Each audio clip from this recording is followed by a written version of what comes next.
satu kisah di dalam Al-Quran, kisah Nabi Allah Isa alaihi salatu wassalam.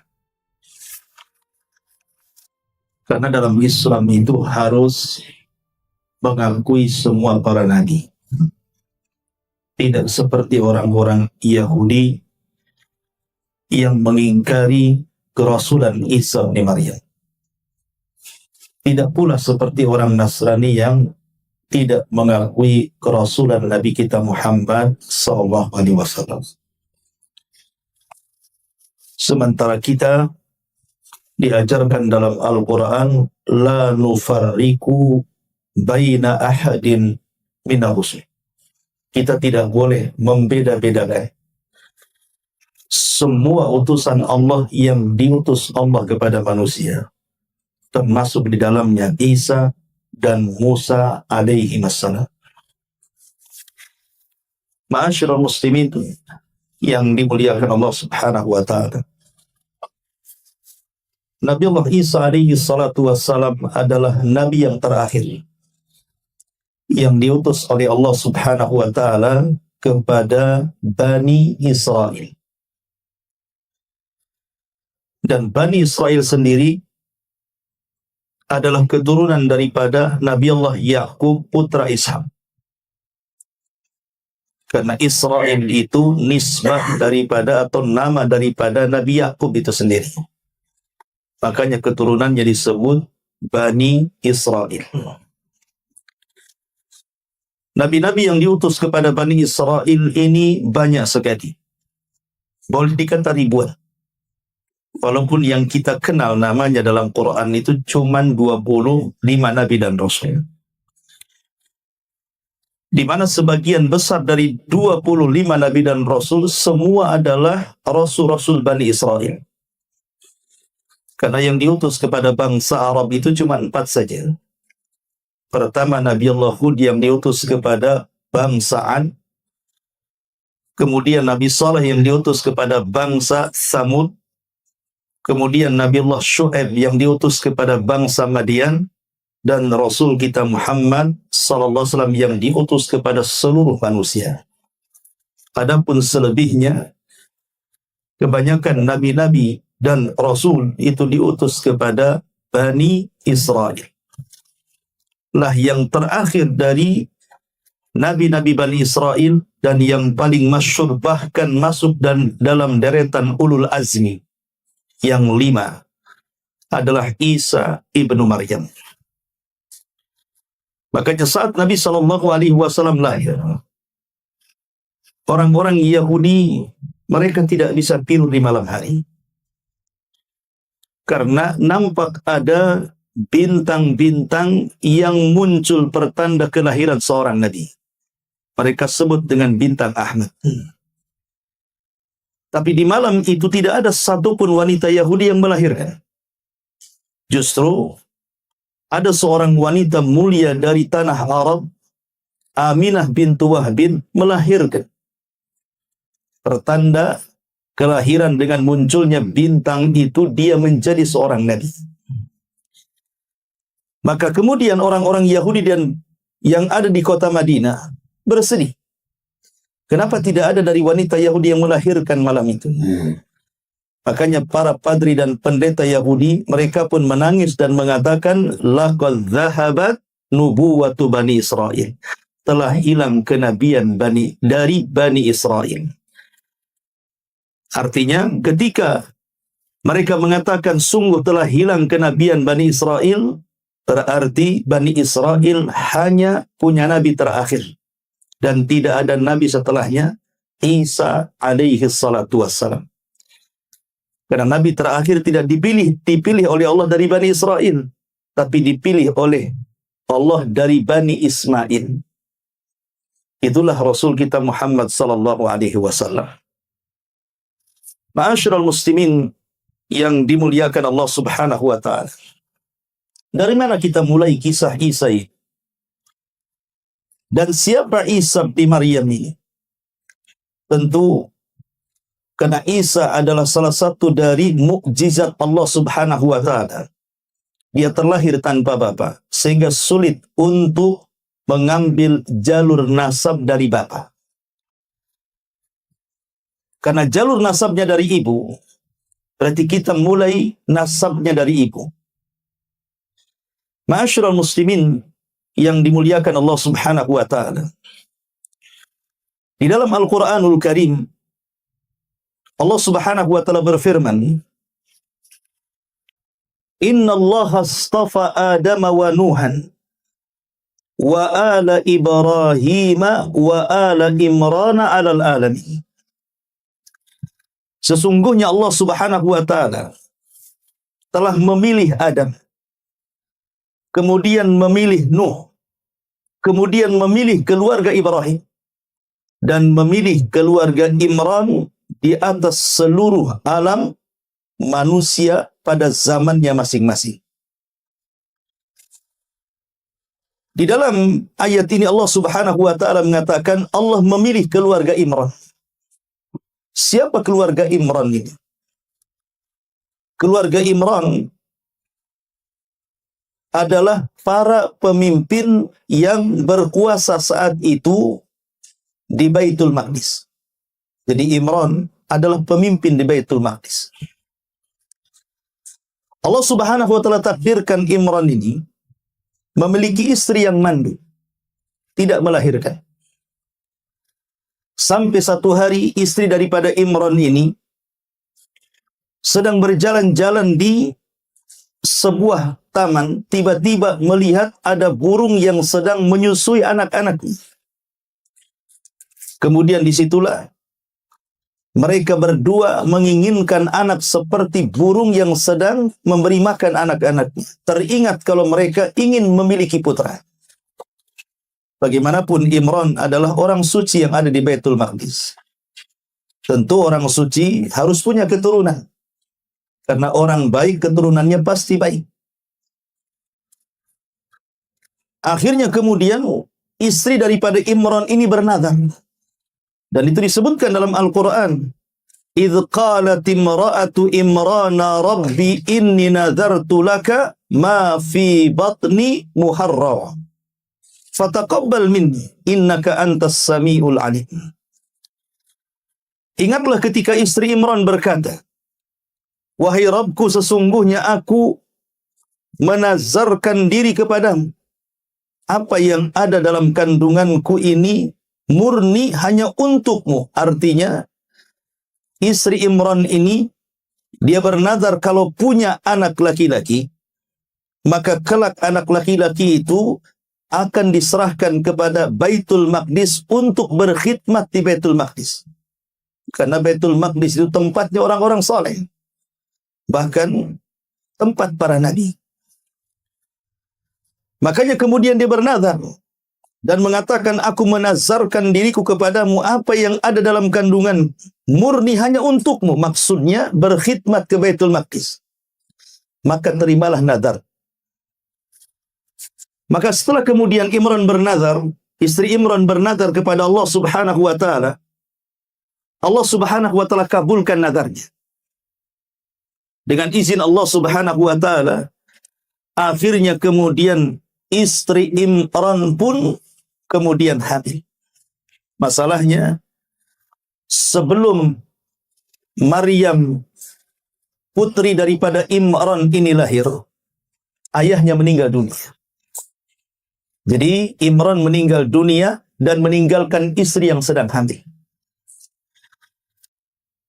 Ketika kemudian betul-betul kandungannya semakin besar, maka kemudian Allah Subhanahu wa taala takdirkan dia lahir, tapi tidak sebagaimana nazarnya. Nazarnya itu kan ingin anak laki-laki, tapi ketika lahir justru anak perempuan. Makanya kemudian Allah mengatakan, "Falamma wada'atha qala rabbi inni wada'tuha untha." Ketika melahirkannya, kemudian istri Imran mengatakan, "Wahai Rabbku, aku telah melahirkan seorang perempuan. Wallahu a'lamu bima wada'at." Padahal Allah lebih tahu apa yang dikandung dan dilahirkan oleh istri Imran ini. Kemudian Allah mengatakan, "Walaysa dzakaru kal untha wa inni sammaituha Maryam wa inni u'idzuha bika wa dzurriyyataha minasyaitonir rajim. Maka Allah Subhanahu wa taala mengatakan, ingat, laki-laki tidak sama dengan perempuan, dan aku memberi nama anakmu, hai istri Imran, nama anakmu perempuan itu adalah Maryam. Karena di saat itu tidak ada orang yang bernama Maryam. Makanya Allah Subhanahu wa taala yang memberi nama anak wanita itu dengan sebutan Maryam. Kalau sekarang banyaklah nama Maryam. Lah kemudian Allah Subhanahu wa taala mengatakan, wa inni u'idzuha bika wa dzurriyyataha minasyaitonir rajim. Maka kemudian Maryam pun memohon perlindungan kepada Allah Subhanahu wa taala agar kelak anak cucunya terhindar dari setan yang terkutuk. Makanya Nabi SAW mengatakan, ada dua bayi saat kelahiran tidak disentuh setan. Karena setiap bayi yang dilahirkan, termasuk kita yang di sini, bahkan seluruh manusia, saat lahir itu, maka setan akan datang kemudian menusuk lambung kiri. Maka bayi itu akan menangis. Kata Nabi SAW, kecuali dua bayi. Pertama Maryam bintu Imran, dan yang kedua putranya Isa bin Maryam. Saat lahir tidak disentuh setan. Kata Nabi SAW, ma min mauludin yuladu illa nahussuhu syaitan. Tidak ada satupun bayi yang lahir kecuali akan ditusuk oleh setan itu di lambung kirinya. Kemudian dia pun akan menangis. Seolah-olah setan mengatakan kepada bayi yang baru lahir itu, aku adalah musuh. Jadi setan itu sudah menabuh genderang permusuhan itu sejak bayi lahir. Sejak kita lahir itu setan sudah mengatakan, aku adalah musuh. Kecuali Maryam dan putranya Isa bin Maryam. Tidak disentuh setan. Ma'asyiral muslimin yang dimuliakan Allah Subhanahu wa taala. Maka setelah kemudian Maryam melahirkan atau dilahirkan oleh ibundanya, istri daripada Imran, sebagaimana nadarnya, maka dia ingin menyerahkan bayi itu untuk berkhidmat di Baitul Maqdis. Maka ketika itu kemudian manusia pada datang ke rumahnya, terutama orang-orang saleh, karena tahu itu anak siapa? Itu anak pimpinan mereka, Imran, orang yang mereka anggap orang paling saleh ketika itu. Bahkan bukan para orang-orang saleh saja, bahkan para dukun, mereka pun datang menawarkan dirinya untuk mengasuh anak itu. Sehingga kemudian karena banyak yang meminta untuk mengasuh anak itu, akhirnya kemudian mereka pun membuat undian kira-kira siapa yang layak untuk mengasuh bayi wanita Maryam itu. Makanya Allah Subhanahu wa taala berfirman, "Fataqabbalaha rabbuha biqabulin hasanin wa ambataha nabatan hasanan wa kaffalaha Zakaria kullama dakhala 'alaiha Zakaria al-mihrab wajada indaha rizqan." Maka Allah Subhanahu wa taala menerima Maryam dengan penerimaan yang baik, membesarkannya dengan pertumbuhan yang baik, dan menyerahkan pemeliharaan itu kepada Zakaria. Jadi saat undian itu manusia berkumpul. Dengan cara apa mengundi? Dengan cara mereka berdiri semuanya di tepi sungai. Kemudian mereka masing-masing melempar kolam. Siapa yang kolamnya itu justru melawan arus, berjalan sendiri melawan arus, maka dialah yang berhak untuk menjadi kafil Maryam. Maka semua melempar, orang-orang saleh, para wali, bahkan para dukun sekalipun, mereka melemparkan pena-pena mereka. Tapi seluruh pena-pena mereka hanyut dengan arus sungai kecuali pena Zakaria. Inilah mukjizat. Pena itu tidak hanyut, justru malah maju melawan arus, bergerak. Maka dari sinilah Zakaria berhak untuk mengkafil Maryam saat itu. Ma'asyiral muslimin yang dimuliakan Allah Subhanahu wa taala. Maryam kemudian hidup di pangkuan Nabi Zakaria di Baitul Maqdis. Dan kita tahu bahwa Zakaria sendiri menikah dengan saudari daripada Maryam itu sendiri. Karena Maryam dengan istri Zakaria itu kakak beradik. Jadi ibaratnya Zakaria itu dia mengasuh adik iparnya, kan begitu. Maka dengan pertumbuhan di tengah-tengah di tengah-tengah Baitul Maqdis dan di tangan Nabi Allah Zakaria alaihi salam, maka Maryam tumbuh menjadi hamba Allah yang senantiasa tidak pernah keluar dari mihrabnya. Jadi betul-betul satu-satunya wanita suci yang berada di Baitul Maqdis, dibimbing oleh para ulama, bahkan oleh Zakaria seorang nabi, sehingga dia tumbuh menjadi wanita yang sangat suci dan ahli ibadah, ruku, sujud, zikir, dan yang semacamnya. Sehingga di tengah-tengah Bani Israel dikenal Maryam sebagai wanita suci, karena tidak pernah keluar dari mihrabnya. Bahkan saking solehahnya wanita Maryam ini, sampai banyak karamah yang Allah Subhanahu wa Ta'ala turunkan kepada Maryam. Salah satunya adalah Allah Subhanahu wa Ta'ala mengirim makanan ke mihrabnya Maryam tanpa ada yang mengetahui. Jadi dipenuhi dengan makanan di mihrabnya itu. Padahal tidak ada yang mengantar makanan. Tahu-tahu ada saja. Anehnya makanan itu, yang tidak ada di musim dingin seperti buah-buahan, justru ada. Atau yang tidak ada di musim panas justru ada. Makanya satu hari kemudian Nabi Zakaria alaihi salatu wassalam masuk ke mihrabnya Maryam. Dilihatnya kok banyak buah-buahan macam-macam. Makanya kemudian Nabi Allah Zakaria bertanya kepada Maryam ini. Apa kata Allah? Kullama dakhala 'alaiha Zakaria al-mihrab wajada indaha rizqa. Setiap Zakaria masuk ke dalam mihrab, dia mendapati banyak makanan dalamnya. Makanya kemudian bertanya, "Ya Maryam, anna laki hada?" Dari mana makanan ini? Siapa yang mengantarnya? Kemudian Zakaria merasa heran.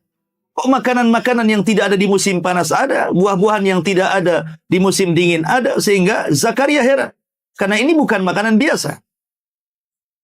Maka kemudian Maryam mengatakan, huwa min indillah, ini semua datang dari Allah, dan ini bentuk karamah. Bentuk karamah yang Allah Subhanahu wa Ta'ala anugerahkan kepada Maryam.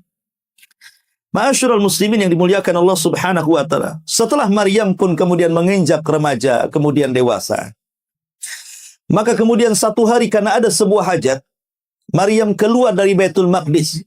Maksudnya keluar dari tempat ibadahnya. Masalahnya, tiba-tiba kemudian Maryam dihadang oleh seorang laki-laki yang sangat tampan sekali. Laki-laki itu sebenarnya adalah jelmaan daripada Jibril yang diutus oleh Allah Subhanahu wa Ta'ala. Ingat bahwa Jibril kalau turun ke bumi dan menemui Nabi SAW, maka dia akan membentuk dirinya dengan seorang laki-laki yang paling tampan dan paling gagah. Seperti dikisahkan Aisyah radhiyallahu anha. Satu hari Aisyah melihat ada seorang laki-laki menaiki kuda putih. Disangkanya itu adalah Dihyatul Kalbi. Dan Dihyatul Kalbi itu adalah seorang sahabat yang paling tampan. Sedang berbicara dengan Nabi. Anehnya Nabi di bawah, sahabat ini pula di atas. Kan tidak sopan. Harusnya kan Nabi di atas, sahabat di bawah. Jadi Aisyah radhiyallahu anha bertanya, Rasul, aku melihat engkau sedang berbicara dengan Dihya. Maksudnya Dihyatul Kalbi. Maka Nabi SAW mengatakan kepada Aisyah, itu bukan Dihya. Itu adalah Jibril. Dia menitipkan salam untukmu. Dari sini kita tahu bahwa Jibril itu kalau datang kepada Rasul, maka akan mencari bentuk yang paling gagah dan tampan. Dan selalunya membentuk dirinya seorang sahabat yang bernama Dihyatul Kalbi. Lah sama ketika Jibril menemui Maryam al-Adhra alaihi salam ini, berbentuk laki-laki yang sangat tampan sekali. Makanya kemudian Allah Subhanahu wa Ta'ala mengatakan, fa arsalna ilaiha ruhana fatamassala laha basharan sawiyah. Kata Allah, kami mengutus Ruhul Kudus, maksudnya Jibril, kepada Maryam. kemudian dia menampakkan di hadapannya dalam bentuk manusia yang paling sempurna. Anda bisa bayangkan, Maryam ini tidak pernah melihat laki-laki, senantiasa di mihrabnya. Yang menemui dia hanya Zakaria saja. Dan dia sudah gadis, sudah dewasa. Tiba-tiba berjumpa dengan laki-laki yang sangat tampan. Kalau gadis-gadis di zaman sekarang, ya sudah kelepak-kelepak lah ya. Tapi Maryam ini wanita suci. Dia menjaga kehormatannya. Makanya kemudian dia mengatakan kepada laki-laki tampan ini, Inni a'udzu birrahmani minka in kunta taqiyya. Maryam berkata, sesungguhnya aku berlindung kepada Rabb yang Maha Pengasih darimu untuk berbuat jahat kepadaku. Jika engkau orang yang bertakwa, minggir dariku. Jadi Maryam berusaha menjaga dirinya. Tidak mau tergoda dengan laki-laki setampan apapun. Maka kemudian Jibril setelah Maryam bicara seperti itu, baru dia mengungkapkan siapa dirinya. Jati dirinya diungkapkan kepada Maryam. Dan dia mengatakan, Qala innama ana rasulu rabbik li ahaba laki ghulaman zakiyya. Oh tenang, wahai Maryam. Aku ini utusan Rabbi. Aku ini malaikat. Aku diutus oleh Allah Subhanahu wa ta'ala, kata Jibril, untuk aku anugerahkan kepadamu dengan izin Allah Subhanahu wa ta'ala seorang anak laki-laki yang suci kepada. Tentu Maryam kaget. Bagaimana mungkin dia akan memiliki keturunan sementara dia tidak menikah? Bagaimana mungkin dia hamil sebelum disentuh laki-laki? Makanya Maryam mengatakan, Anna yakunu li gulamun walam yamsasni bashar walam aku bagiya. Wahai Jibril, bagaimana mungkin aku punya anak laki-laki, padahal tidak pernah disentuh laki-laki, bahkan aku bukan seorang pelacur. Aku bukan orang jahat, aku bukan orang yang nakal. Tidak, aku ini orang suci. Bagaimana mungkin aku akan punya anak laki-laki? Maka Allah melanjutkan kisahnya. Qala kadzalika qala rabbuki huwa 'alayya hayyin wa linaj'alahu ayatan lin-nasi wa rahmatan minna wa kana amran maqdiya. Jibril pun berkata, demikianlah Rabbmu wahai Maryam telah berfirman, hal itu sangat mudah bagiku, kata Allah. Dan agar kami menjadikannya sebagai tanda kebesaranku bagi manusia dan rahmat dari kami, hal itu adalah satu urusan yang sudah diputuskan Allah Subhanahu wa ta'ala. Artinya, mau tidak mau, kau harus menerimanya. Ini sudah takdir dari Allah Subhanahu wa ta'ala. Jadi Jibril mengingatkan kepada Maryam untuk percaya dengan takdir dan putusan Allah Subhanahu wa ta'ala. Ma'asyiral muslimin yang dimuliakan Allah Subhanahu wa ta'ala, maka Jibril sebelum meninggalkan Maryam, dia meniupkan ruhnya Isa bin Maryam ke dalam pesaknya Maryam. Kemudian ruh itu akhirnya turun dan masuk dari kemaluannya Maryam, kemudian masuk ke dalam rahimnya. Dari sini para ulama mengatakan bahwa proses lahirnya atau proses terciptanya Isa bin Maryam sama dengan bayi-bayi yang lainnya. Sebab dia terlahir daripada rahim. Artinya kalau terlahir dari rahim, berarti dimulai daripada segumpal air mani, kemudian setelah itu berubah menjadi segumpal darah, kemudian setelah itu berubah menjadi segumpal daging, maka bentuklah manusia. Jadi kelahiran Isa normal. Atau kehamilan Maryam ketika mengandung Isa itu normal, sama dengan bayi-bayi yang dikandung oleh ibu-ibu selama 9 bulan. Umumnya kan kalau perempuan hamil kan 9 bulan. Ya ada yang lebih daripada 9 bulan tapi jarang. Seperti kasusnya Abu Hanifah. Di kandungan ibundanya 2 tahun, ketika melahirkan sudah ada giginya. Itu Abu Hanifah, seorang imam madhab yang mencetuskan madhab Hanafi. Itu 2 tahun di kandungan ibunya, udah keluar, udah nyengir ada giginya. Ma'asyiral muslimin yang dimuliakan Allah Subhanahu wa ta'ala. Maka setelah itu kemudian fahamalathu fantabadat bihi makanan qasiyan. Maka Maryam mengandungnya, lalu mengasingkan dirinya bersamanya ke tempat yang jauh. Kenapa demikian?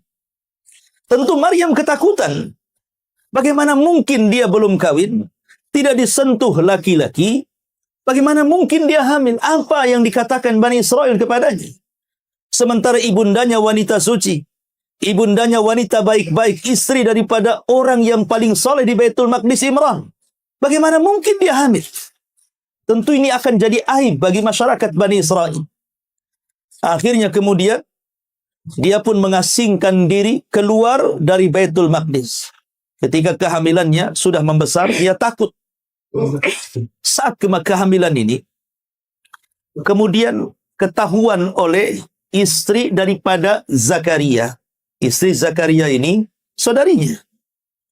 Lah kebetulan istri Zakaria sendiri sedang mengandung Yahya yang kelak akan menjadi nabi, putra daripada Zakaria. Sama-sama sedang mengandung. Maryam sedang mengandung Isa, sementara istri Zakaria sedang mengandung Yahya. Maka kemudian istri daripada Zakaria heran, kenapa Maryam bisa hamil? Tetapi kemudian istri daripada Zakaria juga heran dengan kandungan bayinya yang sudah bergerak. Bahkan dia bermimpi bahwa bayi yang dikandungnya, maksudnya Yahya, putra Zakaria ini, ketika berjumpa dengan Maryam, dia sujud kepada Isa. Maksudnya bukan sujud ibadah, sujud takrim, penghormatan. Karena ketika para malaikat sujud kepada Adam, itu bukan sujud ibadah. Karena sujud ibadah itu tidak boleh diberikan kecuali kepada Allah. Maksudnya sujud dalam rangka menghormati. Karena gaya orang dulu itu sujud untuk menghormati. Dan itu dibolehkan di zaman dulu. Tapi dalam syariat Islam tidak boleh. Sehingga kemudian, dari situlah kemudian saudarinya, istri daripada Zakaria, menganggap bahwa kehamilan Maryam itu sebuah mukjizat. Masalahnya, Nabiullah Zakaria ragu-ragu. Sehingga dia harus bertanya betul-betul kepada Maryam soal kehamilannya. Tapi kemudian setelah Maryam menjelaskan dengan berbagai macam argumentasi, maka Zakaria baru memahaminya. Bahwa itu bayi yang Allah anugerahkan kepada Maryam, dan Maryam tidak berzina sama sekali. Makanya saat kemudian kandungannya membesar, dia kalau melahirkan di Baitul Maqdis, tentu akan menjadi bahan bicaraan. Boleh jadi Bani Israel akan mencela dia.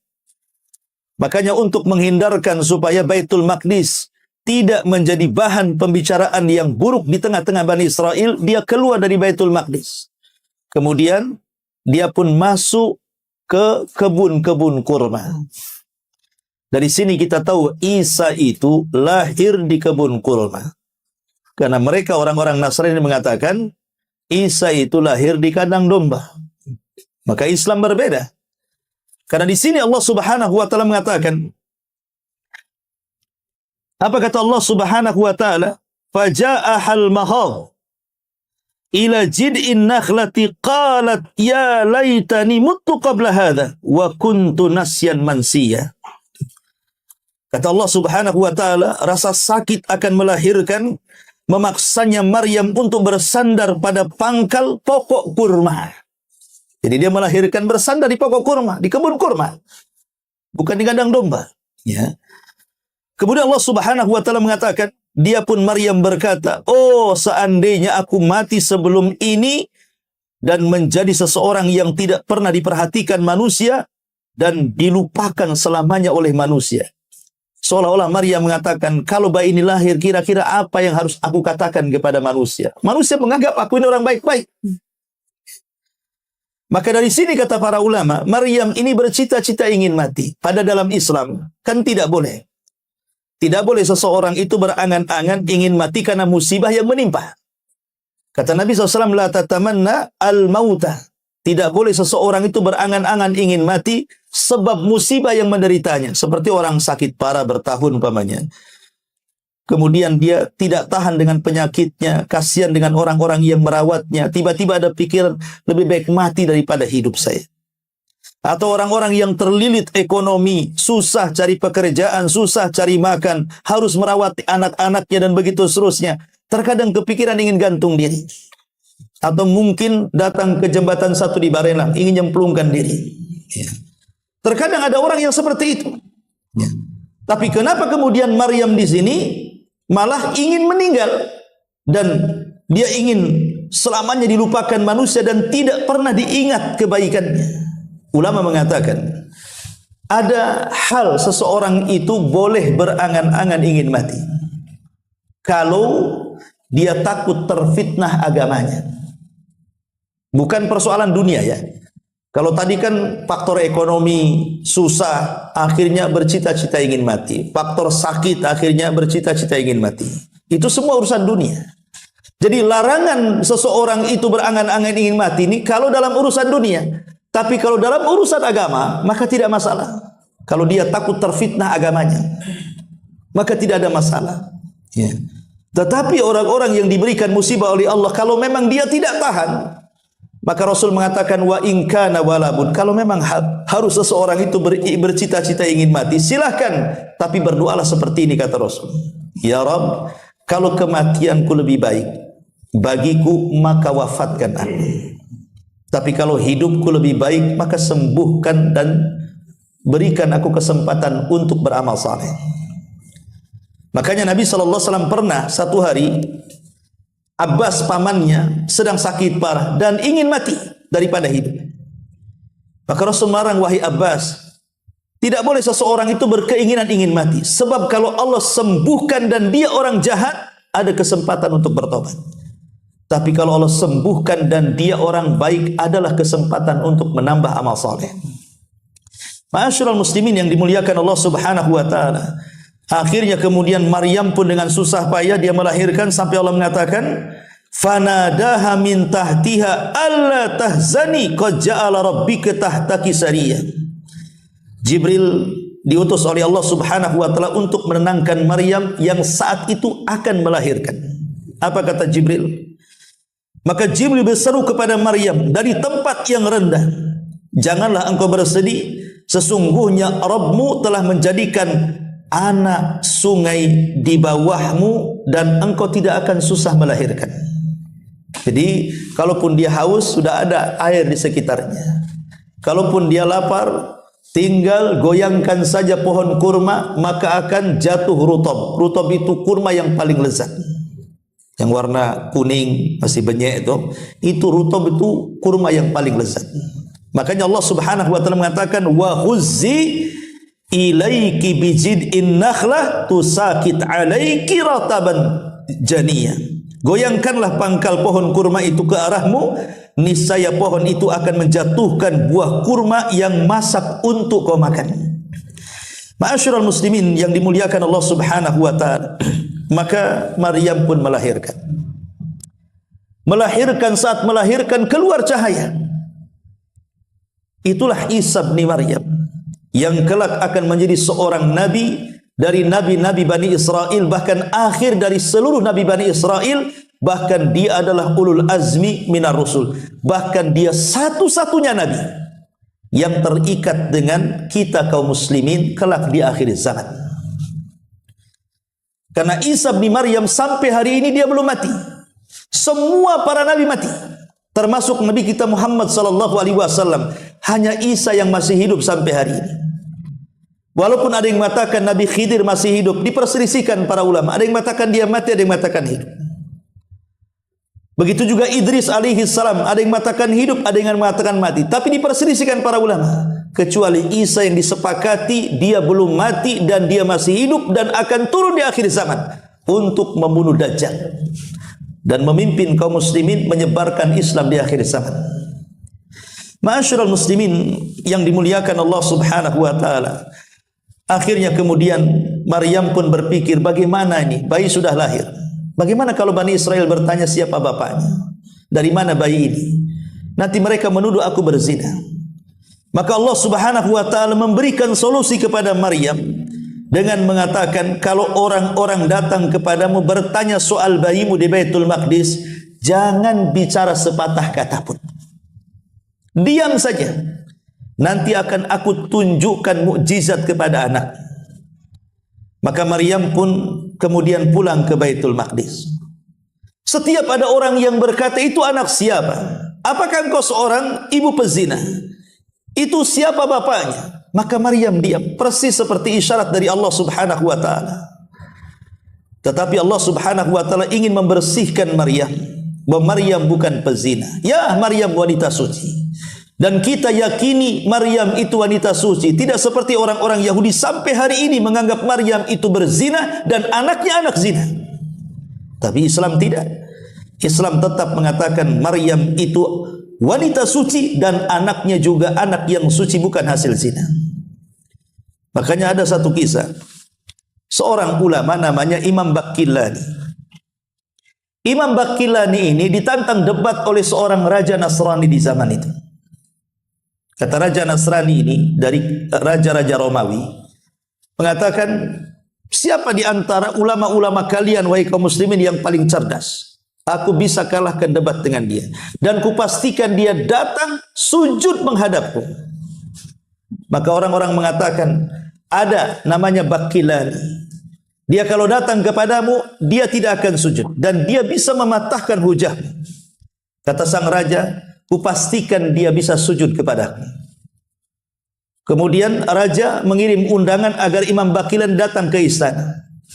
Maka raja ini bersiasat dengan mengatakan, tutup semua pintu istana, jangan ada yang dibuka. Kemudian buat lubang di bawah pintu yang hanya bisa masuk badannya saja. Akhirnya kemudian di pintunya dikunci semuanya, kemudian hanya dikasih lubang saja. Apa maksudnya raja ini? Kalau ada orang masuk lewat kepalanya dulu, berarti posisinya sujud. Sementara raja sudah siap di hadapan pintu. Tapi Imam Baqillani cerdas. Ketika dia masuk, dia tidak mau memasukkan kepalanya dulu. Dia masukkan kakinya dulu. Dia bayangkan. Dia masukkan kakinya dulu. Ya tahulah kalau sudah kakinya, ketika bangkit kan ditunggangi raja tuh. Dia cerdasnya Imam Baqillani. Sebab kalau dia masuk kepalanya pasti dia sujud. Dia tak mau sujud dengan raja zalim itu.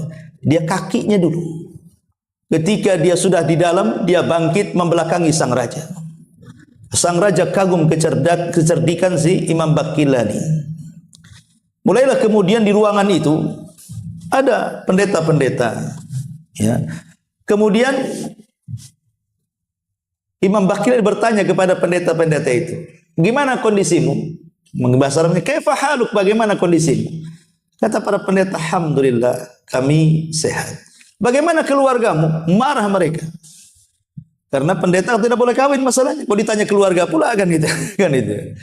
Kemudian Imam Baqillani mengatakan, sementara Isa dia punya ibu. Artinya melahirkan.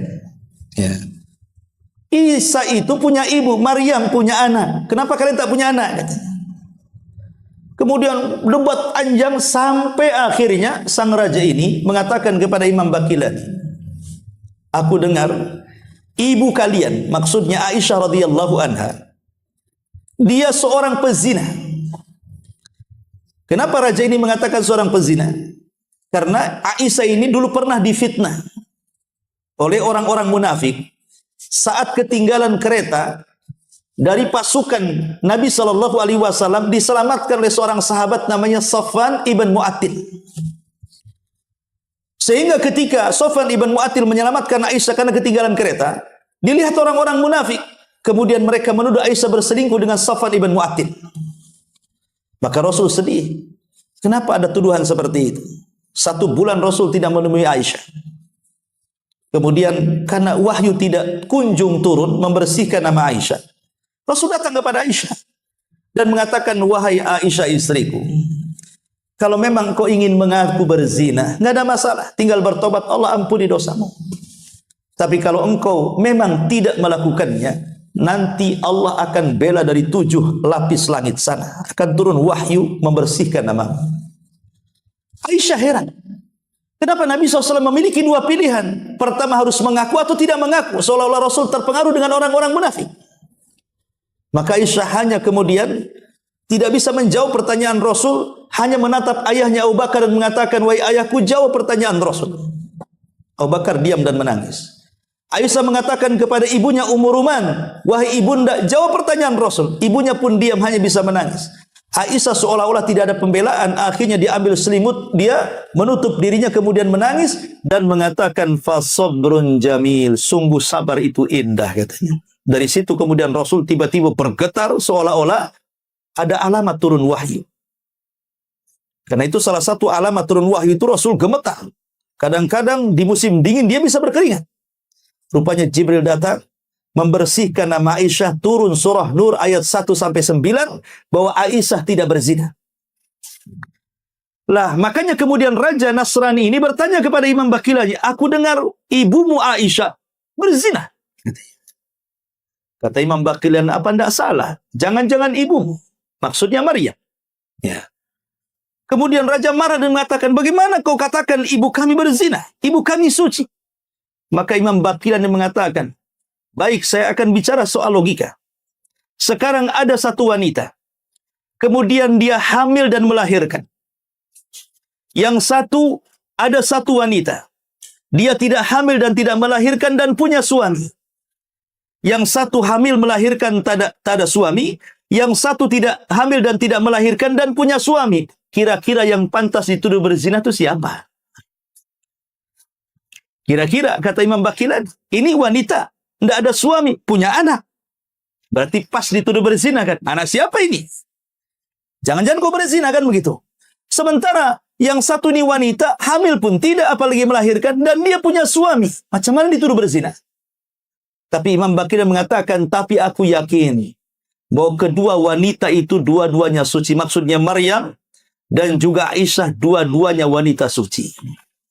Ma'asyiral muslimin yang dimuliakan Allah subhanahu wa ta'ala. Maka setelah Maryam membawa bayi itu, semua orang mengatakan macam-macam.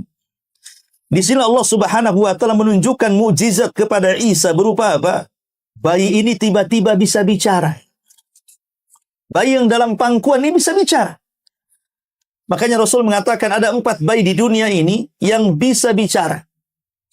Pertama dalam kasus Juraij, ketika tempat ibadahnya dirobohkan karena dia dituduh menzinahi seorang pelacur sampai hamil, kemudian melahirkan, maka Juraij bertanya kepada bayi dengan mencubitnya, man abu, siapa bapak? Maka bayi itu langsung menjawab, bapakku seorang penggembala. Ini bayi yang pertama.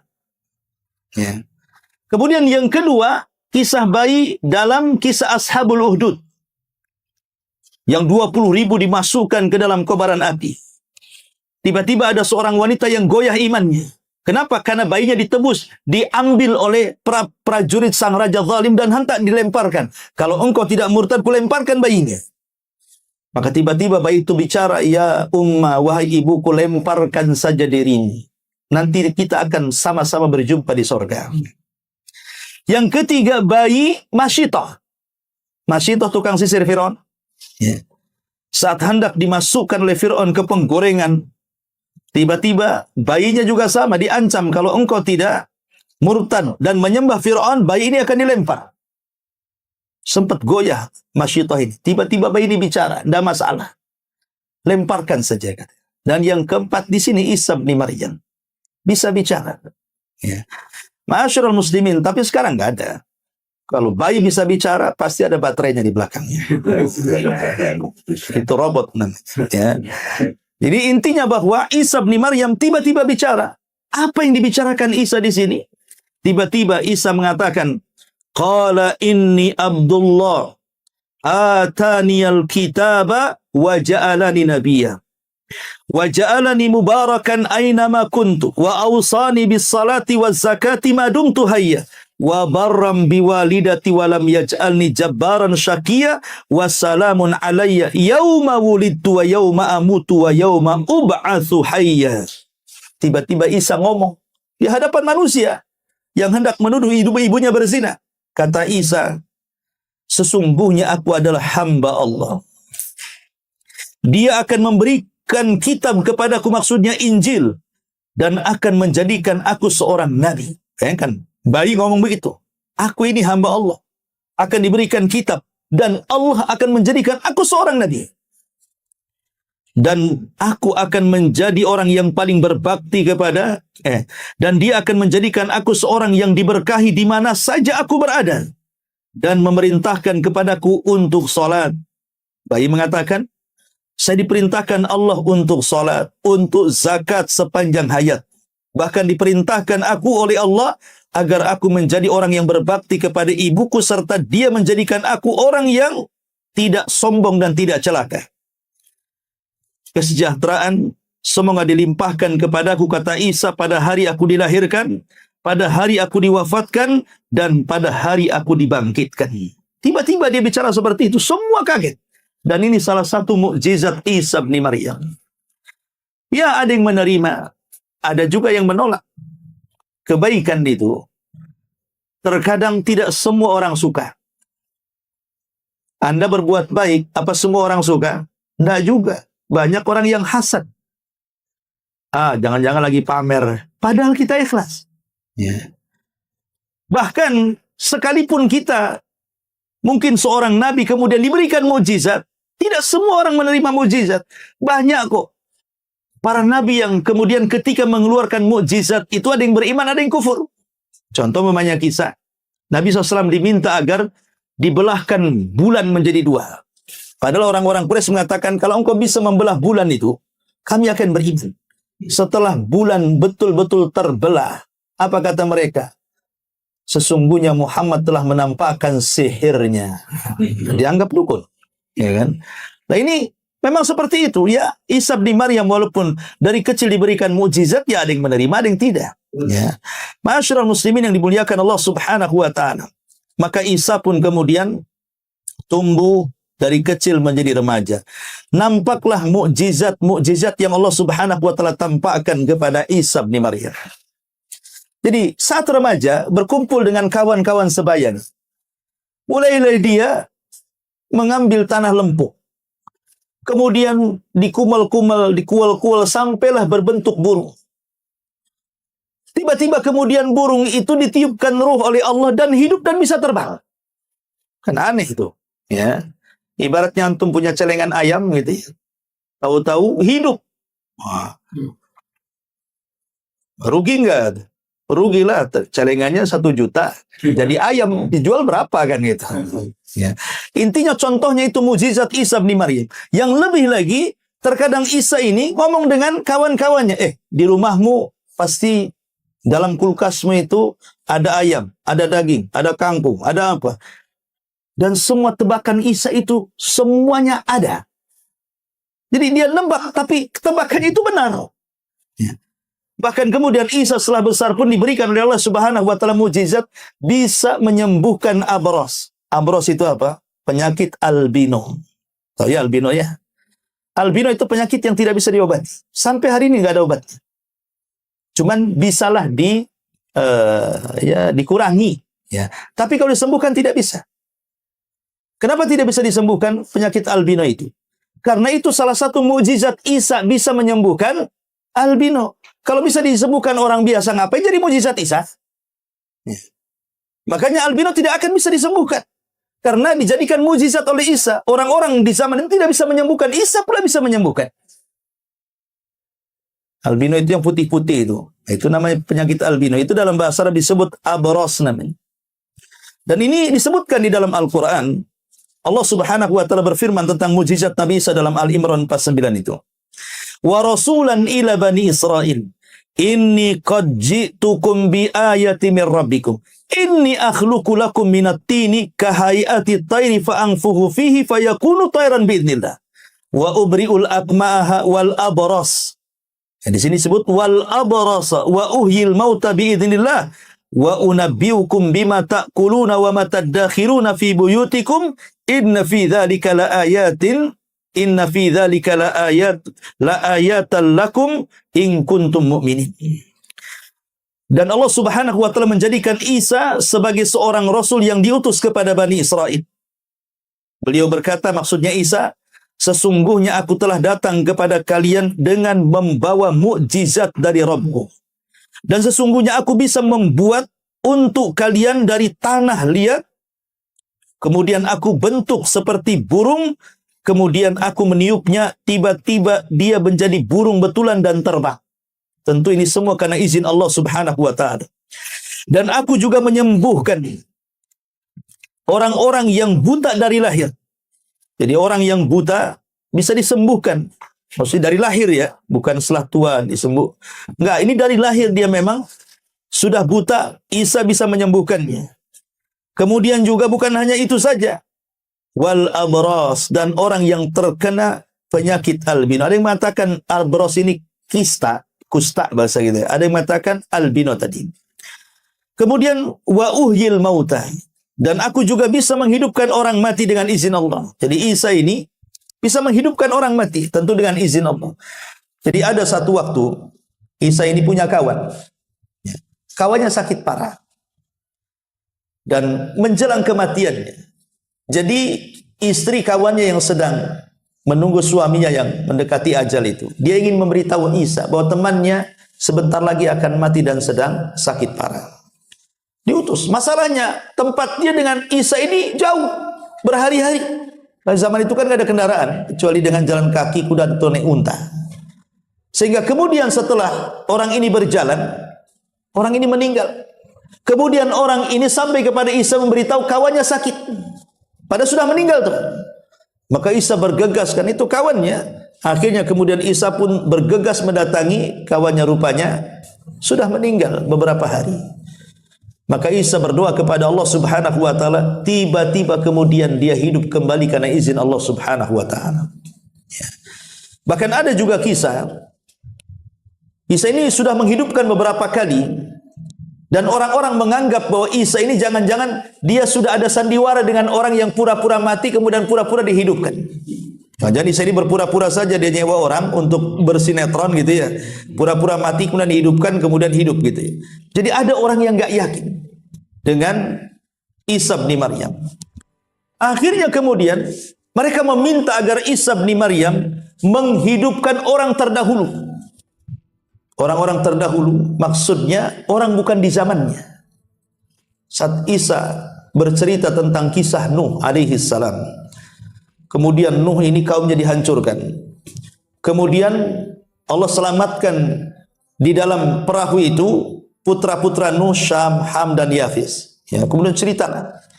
Jadi orang-orang enggak percaya. Aku enggak percaya dengan kisah itu, kecuali aku ingin mendengar dari orangnya sendiri. Artinya, kalau ingin dipercaya kisahmu, hidupkan pelakunya yang ada di perahu itu. Menghidupkan zaman dulu, umat zaman dulu. Akhirnya Isa bin Maryam mendatangi kuburan Syam, putra Nuh yang ada di perahu itu. Berdoa kepada Allah, tiba-tiba kuburannya bergerak, tiba-tiba keluar Syam, putra Nuh itu. Kemudian dia menceritakan kisahnya. Kemudian dia pun meninggal kembali. Walaupun ya ini kan kisah Israiliyat ya.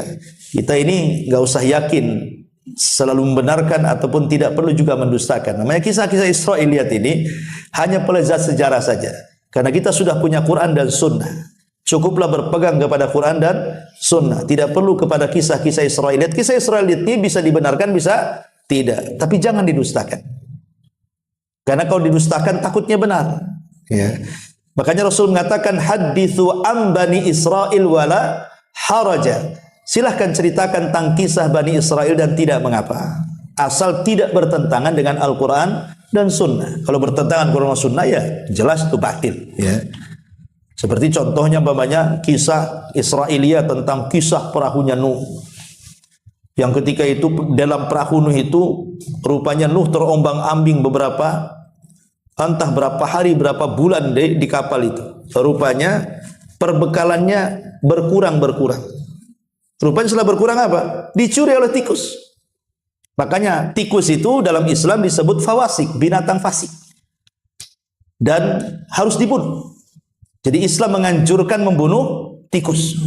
Jadi ada binatang-binatang yang dianjurkan dibunuh, ada binatang-binatang yang tidak boleh dibunuh. Seperti kodok, nggak boleh dibunuh. Ya. Ini malah kemudian disate, sate kodok. Nggak boleh. Ya. Kalau tikus nggak apa-apa, bunuh. Berarti binatang yang boleh dibunuh haram dimakan. Binatang yang tidak boleh dibunuh itu pun haram dimakan. Dua-duanya haram dimakan. Kodok nggak boleh dimakan. Kemudian apalagi tawon, madu, ya, lebah tak boleh dimakan. Cicak boleh dimakan pula. Nanti jadi merangkak pula di tembok habis makan cicak. Artinya bahwa tawon, kemudian Burung hudhud, nah itu kan nggak boleh dibunuh. Ada binatang-binatang yang salah satunya tikus itu justru binatang harus dibunuh. Ular, kalajengking terus dibunuh tuh. Nah, kenapa? Rasul mengatakan khamsul fawasik, 5 binatang yang dianggap fasik. Salah satunya al-fa'ar, tikus. Ya. Jadi tikus di perahu Nuh itu suka nyuri. Akhirnya karena banyaknya tikus, akhirnya makanannya berkurang. Sementara masih tidak tahu kapan ini banjir akan surut dan kapal akan bersandar. Kalau banjirnya nggak surut-surut, makanan habis, bisa mati. Kelaparan kan begitu.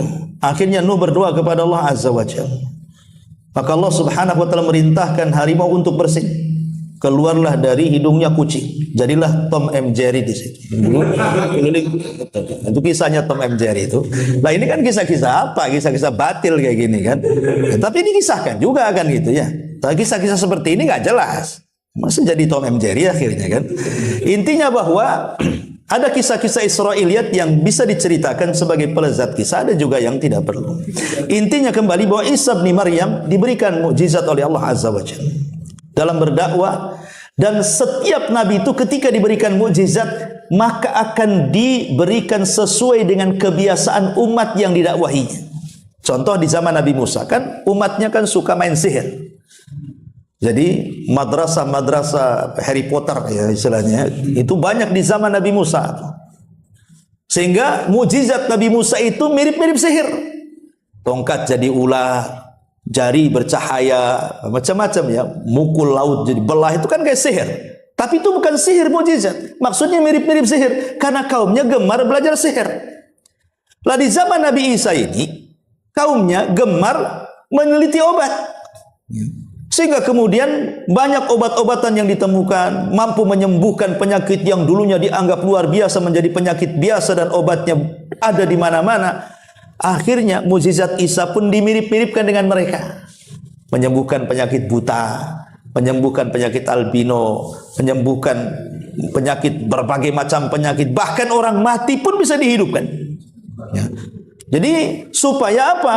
Supaya dibedakan kalian walaupun cerdas dalam kesehatan tapi tidak sesakti Isa, karena dia seorang nabi, gitu maksudnya. Itu pun diingkari kenabiannya.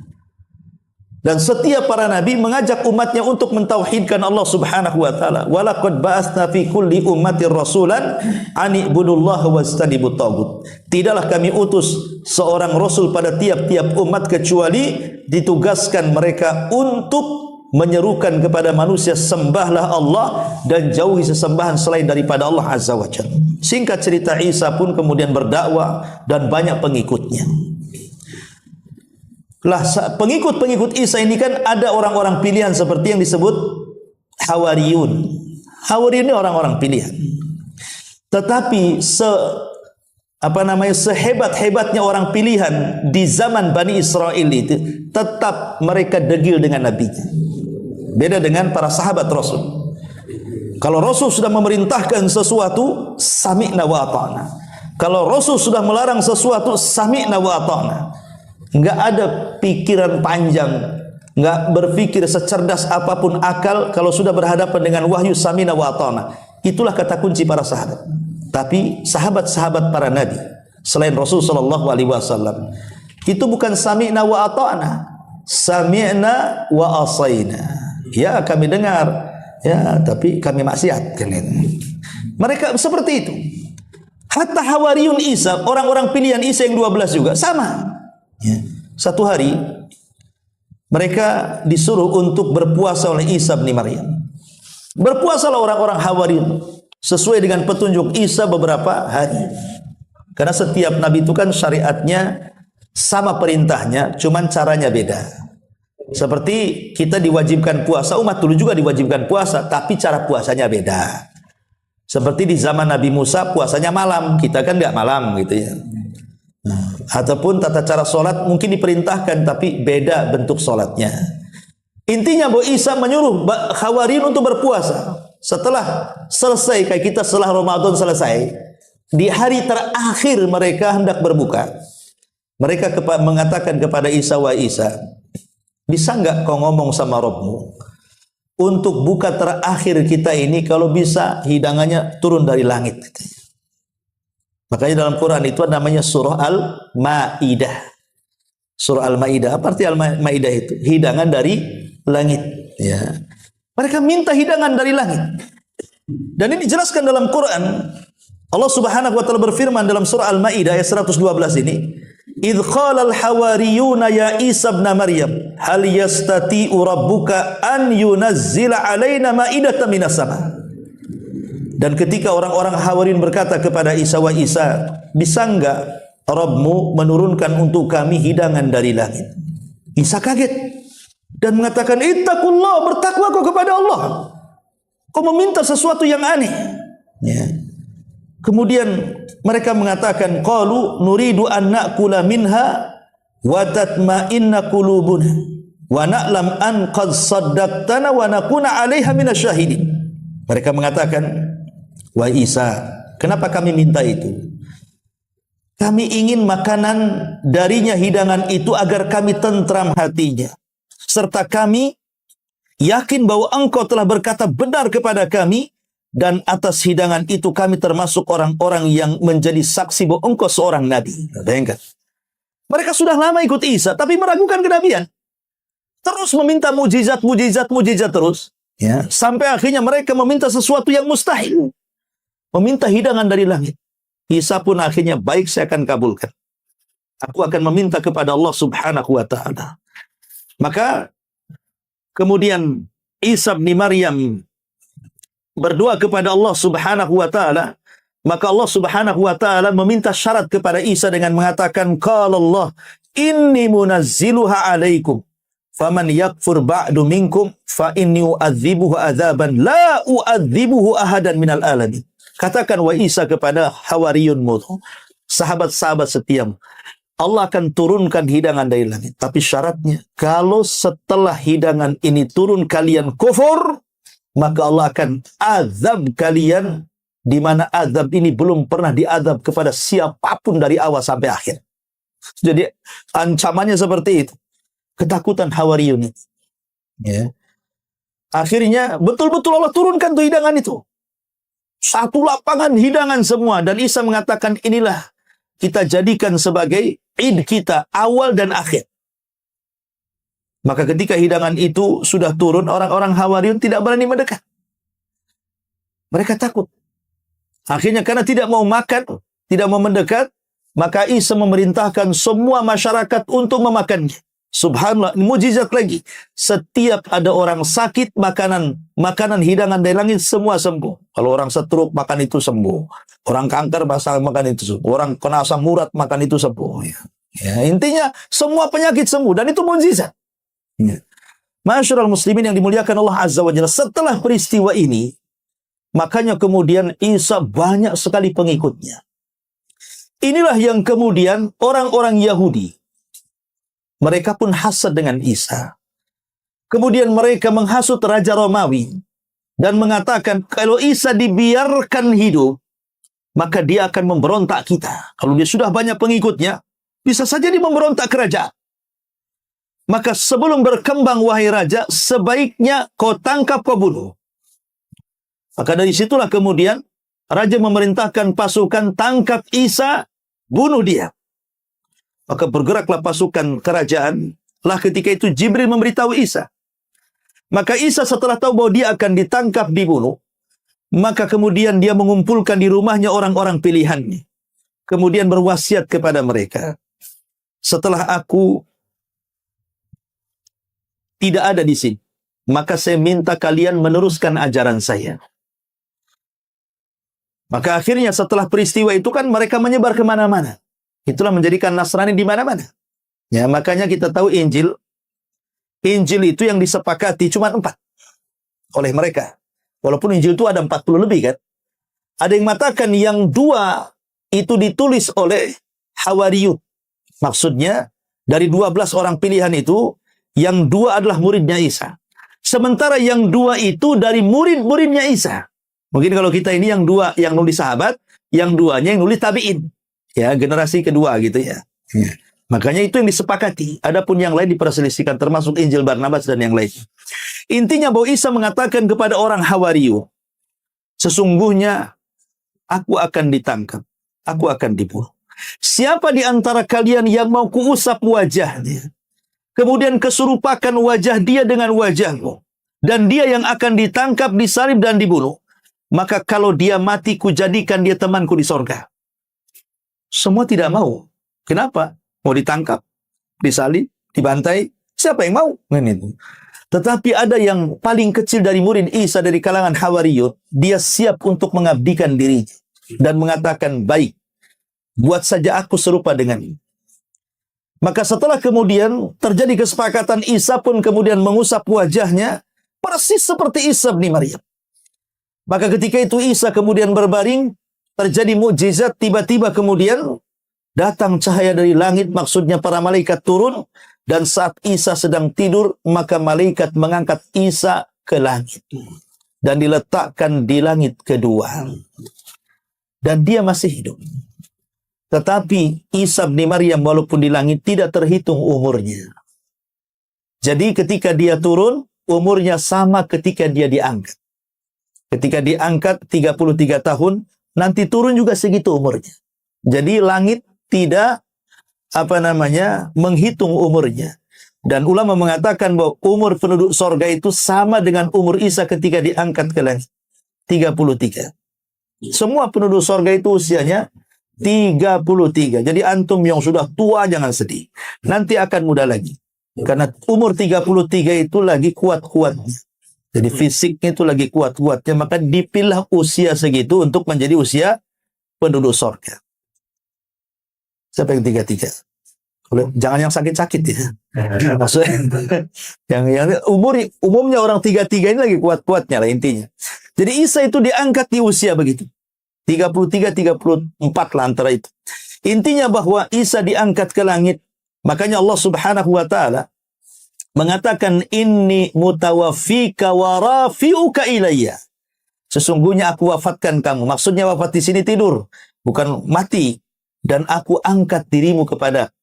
Makanya Rasulullah SAW ketika peristiwa Isra Mi'raj berjumpa dengan Isa di langit kedua, mengucapkan salam. Kebetulan Isa bersama Yahya ibn Zakaria di langit kedua, dan Rasul menjumpai mereka. Dan Isa mengatakan, marhaban binabiyyin saleh. Selamat datang wahai Nabi yang saleh. Jadi Nabi SAW berjumpa dengan Isa. Lah ketika Isa sudah diangkat, kemudian Hawariyun sudah pada pergi, ya, sebagaimana tugas masing-masing, sisa orang yang diserupakan Isa, itulah yang digerebek, kemudian ditangkap, kemudian disalib dan dibunuh orang-orang Yahudi. Makanya kemudian orang-orang Yahudi mengatakan, qatalna Isa bin Maryam. Kami sudah membunuh Isa bin Maryam. Maka Allah bantah dalam Al-Quran, wa ma qataluhu wa ma sallabuhu walakin syubbiha lahu. Isa tidak dibunuh, Isa tidak disalib, bahkan Isa diangkat ke langit, kata Allah. Bantah. Makanya kenapa Isa di akhir zaman akan turun? Sebagai bantahan bahwa Isa belum mati, untuk membantah orang-orang Yahudi. Makanya diturunkan di akhir zaman, menunjukkan apa? Isa belum mati. Sementara orang Yahudi mengatakan kami sudah membunuh Isa. Isa belum mati, buktinya di akhir zaman dia turun. Ya. Dan ini juga bantahan kepada Nasrani bahwa Isa itu bukan anak Tuhan, karena ketika dia turun dia menjadi makmum di belakang Imam Mahdi. Masa Tuhan jadi makmum? Ya. Jadi itu sebagai bantahan bahwa Isa, dan Isa ketika turun tidak sebagai nabi, karena syariat dia sudah sempurna saat diangkat. Jadi turun itu hanya melaksanakan tugas Allah, di mana dia akan membunuh babi, akan mematahkan salib, dan akan menjadi pemimpin kaum muslimin yang adil bersama Al-Mahdi untuk memberantas Dajjal. Ma'asyiral muslimin, kemudian akan hidup selama 40 tahun. Ya, ada yang mengatakan mereka punya anak, ada yang mengatakan hadisnya lemah.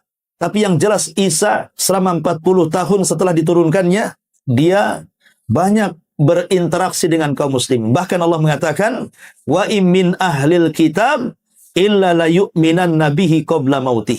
Dan sebagian ahli kitab nanti di akhir zaman akan beriman kepada Islam, masuk Islam karena Isa bin Maryam. Jadi Isa itu akan mendakwakan Islam, mengajak manusia. Dan setiap perang cuma dua pilihannya. Masuk Islam, mati. Masuk Islam, mati. Ya, kalau di zaman Rasul ada 3 masuk Islam, tak mau. Bayar upeti jizyah, tak mau, mati. Nah, gitu ya. Tapi di akhir zaman tidak ada jizyah upeti. Islam atau mati. Ya, makanya banyak kemudian orang-orang masuk Islam setelah Dajjal dibunuh Isa. Kemudian semua makhluk yang ada di bumi bicara. Setiap orang-orang Yahudi, para pengikut Dajjal itu sembunyi di batu, batu pula bicara. Hei Muslim, nih kafir di belakang, bantai dia. Kemudian setiap orang Yahudi sembunyi di pohon, pohon pula bicara. Hei Muslim, nih Yahudi di belakang pohon nih, bantai dia. Dan itu salah satu keanehan di akhir zaman, kecuali satu pohon yang tak mau bicara. Namanya pohon Gorqot. Konon katanya pohon Gorqot ini ditanam besar-besaran di Israel sana. Yang kalau kebakaran ditanam lagi, kebakaran ditanam lagi. Kenapa? Karena hadisnya bocor ke Yahudi. Bahwa pohon itu yang tidak akan bicara. Dan itu pohon semacam cemara. Tapi cemara bukan Gorqot. Ya, karena saya dulu dengar di Jawa Timur, ada seorang kiai itu menyarankan ke pemerintah untuk menebang seluruh pohon cemara katanya. Karena itu pohon Yahudi, pohon Gorqot. Oh bukan, cemara, Gorqot. Ya marah nanti wali kotanya kalau dibentai. Intinya bahwa di akhir zaman Isa akan turun. Lah ketika turun itulah Isa bin Maryam bertepatan dengan azan subuh. Karena ketika itu Al-Mahdi kan dikepung oleh tentara Dajjal di Masjid Tur. Mau turun, salah. Tetap di atas sah. Kalau turun pasti mati. Karena tentara Dajjal sangat kuat sekali. Kalau tidak turun tetap mati kelaparan. Makanya sampai Rasul menjelaskan kepala kerbau lebih berharga dibandingkan emas dan perak. Sehingga Al-Mahdi membuat keputusan, ya sudah daripada kita mati kelaparan, mendingan kita binasa dalam posisi syahid. Besok kita turun dan perang. Lah ketika mereka sudah di tengah-tengah kesulitan itulah Isa turun saat sholat subuh. Ketika sedang selesai azan, Isa turun sebelum qomat. Kemudian Isa bin Maryam, karena dikenali ciri-cirinya, maka Al-Mahdi mengatakan, ya ruh Allah taqaddam, wahai ruh Allah, maksudnya Isa silahkan maju menjadi imam. Tapi Isa mengatakan tidak, setiap kaum punya imam sendiri, engkaulah jadi imam. Maka Isa pun bermakmum di belakang Al-Mahdi. Kisah diangkatnya Isa bin Maryam yang menjadi polemik antar agama, dan juga bagaimana Isa bin Maryam hidup di langit dan Nabi SAW pernah berjumpa dalam peristiwa Isra Mi'raj. Kemudian juga di akhir zaman Isa menjadi salah satu dari alamat kiamat kubra, alamat dari tanda-tanda kiamat besar, yang bertugas untuk membunuh Dajjal, membunuh babi, mematahkan salib, menghilangkan jizyah, termasuk berhukum dengan hukum keadilan sampai Allah Subhanahu wa taala wafatkan sebagai manusia. Saya akan mencuplik sebuah ayat di dalam surah An-Nisa ayat 156 sampai 159.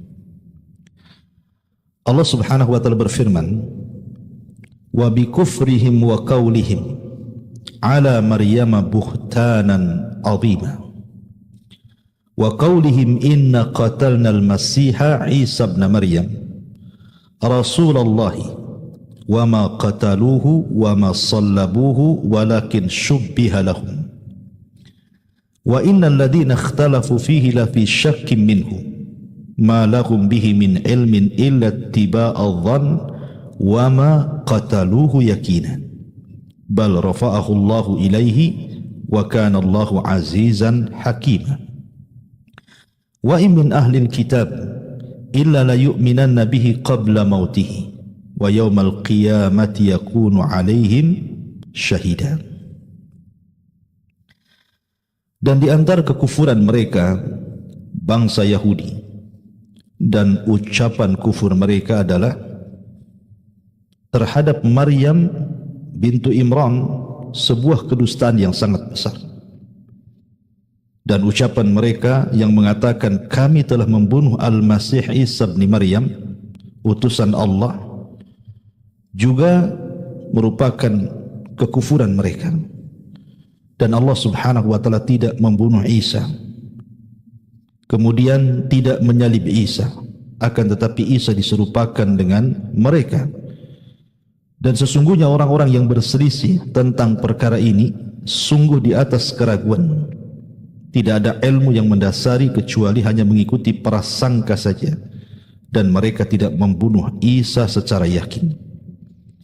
Bahkan Allah Subhanahu wa taala mengangkat Isa kepadanya, dan adalah Allah Maha Perkasa lagi Maha Bijaksana. Dan sebagian ahli kitab di akhir zaman sungguh akan beriman kepada Isa sebelum kematiannya, dan pada hari kiamat dia akan menjadikan saksi untuk mereka. Ma'asyiral muslimin, para pemirsa Kiswah TV dan juga Humairah Channel, di 4 ayat ini Allah Subhanahu wa taala menjelaskan kepada kita tentang kisah Isa secara berurutan. Pertama, kisah bagaimana diangkatnya Isa bin Maryam. Kemudian Isa ibnu Maryam berada di langit. Dan yang terakhir tentang tugas Isa bin Maryam di akhir zaman sebelum kematiannya. 3 poin yang kita akan bahas di pagi hari ini. Yang pertama, bicara tentang diangkatnya Isa ibnu Maryam. Sepakat kita kaum muslimin, kita tidak pernah mengingkari satu nabi pun, satu rasul pun yang Allah Subhanahu wa taala utus di permukaan bumi ini, termasuk rasulnya orang-orang Yahudi Musa ibn Imran, ataupun rasul yang diutus kepada orang-orang Nasrani Isa ibn Maryam. Karena Allah Subhanahu wa taala mengajarkan kepada kita, la nufarriqu baina ahadin mir rusuli. Kami disuruh untuk tidak membeda-bedakan siapapun rasul-rasul Allah Subhanahu wa taala. Mau Isa, mau Musa atau rasul-rasul yang lainnya, kita tetapkan sebagai utusan Allah Subhanahu wa taala. Dan masing-masing rasul punya umat. Berbeda dengan mereka, berbeda dengan orang-orang Yahudi yang berusaha untuk menghapus kerasulan Rasul kita Muhammad SAW dalam kitab-kitab mereka. Begitu juga orang-orang Nasrani yang mengingkari kerasulan Nabi kita. Ma'asyiral muslimin yang dimuliakan Allah Subhanahu wa taala. Lalu bagaimana kisah diangkatnya Isa bin Maryam? Kita tahu bahwa Isa ibn Maryam adalah rasul yang terakhir yang diutus oleh Allah Subhanahu wa taala dari kalangan rasul-rasul Bani Israel. Dari jalur Ya'qub ibn Ishaq ibn Ibrahim alaihi salatu wassalam. Dan kita tahu bahwa Nabi Allah Isa alaihi salatu wassalam diutus sebagai nabi dan rasul kepada Bani Israel. Dia salah satu daripada rasul-rasul Bani Israel yang mengajak Bani Israel untuk mentauhidkan Allah Subhanahu wa taala. Tetapi layaknya para nabi dan rasul, maka mereka pun mendapatkan ujian yang berat dari kaumnya, termasuk Isa bin Maryam. Mendapatkan ujian yang berat. Tidak semudah membalik telapak tangan untuk mengajak manusia mentauhidkan Allah Subhanahu wa taala. Dan banyak rintangan dan tantangan yang dihadapi setiap para juru dakwah. Apalagi seorang nabi yang Nabi SAW sabdakan, inna asyaddal bala indallahil anbiya. Sesungguhnya yang paling dahsyat balanya, ujiannya adalah para nabi. Maka Isa juga sama. Bahkan ibundanya sudah diuji oleh Allah Subhanahu wa taala sebelumnya. Makanya Allah mengatakan, wa bi kufrihim wa qaulihim ala Maryam buhtanan azima. Dan dari bentuk kekufuran mereka dan juga ucapan mereka terhadap Maryam, sebuah kedustaan yang sangat besar. Ketika mereka menuduh Maryam bintu Imran ibunda Isa bin Maryam berzina sehingga melahirkan Isa. Maka kita katakan Isa bukan anak zina, sebagaimana tuduhan orang-orang Yahudi yang mengatakan bahwa Isa adalah waladul baghi, anak pezina, anak wanita pezina, naudzubillah. Bahkan kita katakan bahwa Isa adalah ayat, satu di antara tanda-tanda kekuasaan Allah Subhanahu wa taala.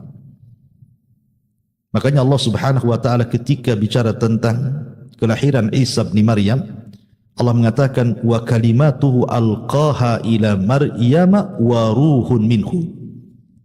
Dan kalimat Allah yang Allah lempar kepada Maryam dan ruh yang dimasukkan kepada Maryam, ruhullah, ruh Allah Subhanahu wa taala. Tetapi bukan berarti kalimat ruhullah, ruh Allah Subhanahu wa taala yang dimasukkan ke dalam tubuh Maryam itu maknanya bahwa Isa adalah anak Tuhan.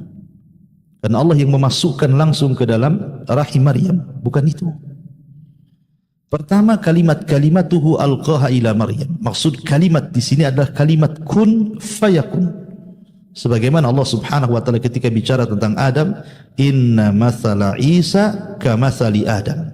Khalaqahu min turabin thumma qala kun fayakun. Thumma yaqulu kun fayakun. Thumma qala lahu kun fayakun. Allah Subhanahu wa taala mengatakan sesungguhnya permisalan Isa dengan Adam itu kurang lebih saja. Adam diciptakan dari turab, dari tanah. Summa qala lahu, kemudian Allah Subhanahu wa taala berfirman, kun, jadilah, fayakun, maka jadi. Maka Isa juga sama, diciptakan dengan kun. Kemudian kalimat ruhullah, ruhnya Allah Subhanahu wa taala, bukan berarti ketika Allah yang memasukkan ruh kepada rahim Maryam artinya Isa menjadi anak Tuhan, bukan. Tetapi maksudnya dalam bahasa Arab, ruhullah ketika ruh diidhafahkan kepada Allah artinya idhafatut tasyrif. Di sini penyandaran kemuliaan, sama dengan Baitullah, rumah Allah, naqatullah, untanya Allah, mukjizatnya Nabi Allah Saleh. Itu artinya kemuliaan. Jadi Isa dimuliakan oleh Allah Subhanahu wa taala berbeda dengan ruh-ruh yang lainnya. Dengan dalil ketika Adam alaihi salatu wassalam dijumpai Nabi sallallahu alaihi wasallam dalam peristiwa yang sangat spektakuler, peristiwa Mi'raj. Maka Nabi sallallahu alaihi wasallam kemudian melihat Adam alaihi salatu wassalam di langit pertama. Kemudian Adam alaihi salatu wassalam terkadang melihat ke kiri dan ke kanan, terkadang menangis dan terkadang tersenyum. Adapun kenapa dia menangis? Karena melihat dari dzurriyyahnya, dari anak keturunannya yang akan menjadi para penghuni neraka. Dan ketika dia tersenyum, dia melihat dari anak keturunannya ada menjadi para penghuni surga. Dan ketika Adam alaihi salatu wasallam diciptakan, maka Allah Subhanahu wa taala usap punggung Adam alaihi salatu wasallam, maka keluar semua ruh dari seluruh anak keturunannya, kecuali ruh Isa bin Maryam Allah tahan. Jadi semua ruh itu diberikan kepada Adam alaihi salatu wassalam, kemudian keluar dari pundaknya Adam, dan itulah akan menjadi cikal bakal seluruh umat Adam atau turunan Adam sampai hari kiamat, kecuali ruh Isa ditahan. Jadi Allah Subhanahu wa taala menahan ruh Isa sebagai kemuliaan, sehingga Allah Subhanahu wa taala yang memasukkan ke dalam rahim Maryam tidak lewat malaikat yang ditugaskan untuk memasukkan ruh kepada Maryam. Itulah pemahaman yang benar. Jadi ini namanya idhafatut tasyrif, pengidhafahan, penyandaran sebuah kemuliaan kepada Isa, karena Isa akan jadikan ayah, tanda dari tanda-tanda kebesaran Allah Subhanahu wa taala. Makanya kelahiran Isa normal. Ya, pendapat yang kuat jumhur ulama mengatakan bahwa Isa dikandung layaknya bayi-bayi yang lainnya selama 9 bulan. Karena ada juga yang berpendapat bahwa Isa itu cuma 1 hari saja dimasukkan ruhnya, kemudian besoknya lahir Maryam, melahirkan Isa bin Maryam. Maka kita katakan bahwa Isa sama dengan anak-anak yang dilahirkan selama 9 bulan. Dan hadis tentang masalah pengumpulan Allah Subhanahu wa taala tentang awal penciptaan manusia di rahim seorang ibunda, maka ma'ruf hadis itu. Maka akan dimulai dari segumpal air mani 40 hari, kemudian segumpal darah 40 hari, kemudian segumpal daging, sampai ketika usia 4 bulan ditiupkan roh, sampai 9 bulan kemudian dilahirkan. Itulah proses kelahiran Isa bin Maryam, normal layaknya manusia. Dia bukan anak Allah, dia juga bukan anak zina dari prasangka orang-orang Yahudi. Makanya Allah mengatakan wa bi kufrihim wa qaulihim ala Maryam buhtanan azima. Di antara kekufuran mereka dan ucapan mereka terhadap Maryam, sebuah kedustaan yang sangat besar. Maryam itu wanita suci, wanita yang disucikan Allah Subhanahu wa taala, sama dengan Ummuna Aisyah radhiyallahu anha ketika dituduh berzina dengan Safwan ibn Mu'attil, maka kita katakan tidak. Aisyah wanita yang suci dan disucikan Allah Azza wa Jalla, sama dengan Maryam bintu Imran radhiyallahu anhunna. Ma'asyiral muslimin yang dimuliakan Allah Subhanahu wa taala. Lah ketika Isa kemudian dilahirkan, banyak mukjizat yang Allah Subhanahu wa taala berikan kepada Isa bin Maryam. Sejak kecil sudah diberikan mukjizat. Allah buat dia bicara di hadapan Bani Israel yang menuduh Maryam berzina. Jadi Isa yang kemudian membela ibundanya, dan itu mukjizat sedari pangkuan Maryam. Isa sudah bisa bicara. Inni Abdullah, saya adalah hamba Allah, dan begitu seterusnya sebagaimana dijelaskan dalam Al-Quran surah Maryam. Ma'asyiral muslimin yang dimuliakan Allah Subhanahu wa taala, para pemirsa Kiswah TV dan juga Humairah Channel. Bahkan ketika di waktu remaja, terkadang Isa itu menerka-nerka barang-barang yang ada di rumah-rumah anak-anak sebayanya, dan semua terkaannya benar. Kemudian juga Isa pernah mengepal-ngepal sebuah tanah liat menjadi semacam berbentuk burung, kemudian ditiupnya, dan Allah Subhanahu wa taala izinkan burung itu hidup dan bisa terbang. Bahkan Isa bin Maryam bisa mengobati penyakit buta permanen ataupun penyakit lepra permanen sampai kepada menghidupkan orang mati. Dan Isa adalah orang yang paling lembut dalam berdakwah, sehingga akhirnya semakin hari semakin banyak yang mengikuti Isa bin Maryam. Lah dari sebab inilah akhirnya menjadi sebuah tantangan bagi Raja Romawi kala itu. Dengan banyaknya pengikut Isa bin Maryam, maka kekhawatiran bahwa Isa akan melakukan pemberontakan. Akhirnya sang raja pun dihasut untuk membunuh Isa bin Maryam. Maka dari situlah kemudian dia mengirim juyush, mengirim pasukan besar untuk mencari Isa bin Maryam. Maka ada seorang murid Isa yang berkhianat, kemudian menunjukkan keberadaan Isa bin Maryam yang sedang berkumpul dengan 12 Hawariyun. Hawariyun artinya di sini orang-orang yang setia dan senantiasa membela Isa bin Maryam, dan jumlah mereka 12. Artinya mereka orang-orang pilihan yang senantiasa bersama Isa bin Maryam, membela Isa bin Maryam dan mendakwahkan dakwah Isa ibn Maryam alaihi salatu wassalam. Ma'asyiral muslimin yang dimuliakan Allah Subhanahu wa taala, dan itu dijelaskan di dalam Al-Qur'anul Karim bagaimana orang-orang Hawariyun itu mengatakan ketika Isa bin Maryam mengatakan, man ansari ilallah, siapa yang akan menjadi ansar, para penolong-penolong Allah Subhanahu wa taala. Maka orang-orang Hawariyun mengatakan, nahnu ansarullah, kamilah para penolong Allah Subhanahu wa taala. Kami yang akan menolong Allah Subhanahu wa taala. Amanna billahi washhad bi anna muslimun. Kami beriman dengan Allah, persaksikanlah bahwa kami adalah seorang yang berserah diri kepada Allah Subhanahu wa taala. Ma'asyiral muslimin yang dimuliakan Allah Subhanahu wa taala. Maka ketika Isa disebutkan dalam Al-Qur'an, falamma ahassa Isa minhumul kufra, ketika Isa merasakan bahwa Bani Israel sudah tidak bisa lagi untuk didakwahi tauhid dan masuk ke agamanya, maka Isa kemudian mendengar bahwa akan ada pasukan yang akan menangkapnya dan membunuhnya. Maka Isa bin Maryam mengumpulkan orang-orang khususnya sebanyak 12 orang Hawariyun itu.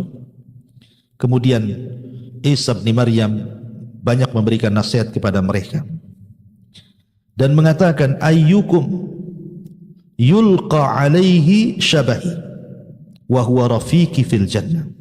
Siapa di antara kalian yang hendak diserupakan dengan wajahku, dengan badanku, dan jaminannya dia akan menjadi temanku di surga. Ternyata tidak ada satupun yang berdiri dari 12 orang-orang Hawariyun itu kecuali asgharuhum, yang paling muda di antara mereka. Ada yang mengatakan namanya Yahuda al-Uskhuriti. Jadi Yahuda ini yang paling kecil di antara mereka kemudian bangkit dan mengatakan, ana ya Nabi Allah, saya wahai Nabi Allah. Tapi Isa melihat bahwa dia yang paling kecil. Isa ingin yang paling besar di antara mereka yang siap menggantikan posisinya. Maka Isa kemudian mengulang lagi, siapa di antara kalian yang ingin kuserupakan wajah dan badannya mirip dengan diriku, maka dia akan menjadi rafiki fil jannah, temanku di surga. Rupanya tidak ada yang bangkit kecuali Yahuda lagi. Sampai 3 kali. Tidak ada yang bangkit kecuali dia. Menunjukkan bahwa kalimat Ansarullah, kami penolong-penolong Allah subhanahu wa ta'ala itu terkadang hanya di lisan orang-orang Hawariyun saja. Karena kalau sudah dihadapkan kematian, mereka tidak mau. Berbeda dengan sahabat-sahabat Nabi SAW yang mengatakan, kunna nuhibbul mauta kama tuhibbul haya. Kami mencintai mati syahid sebagaimana kalian orang-orang kafir cinta dengan kehidupan.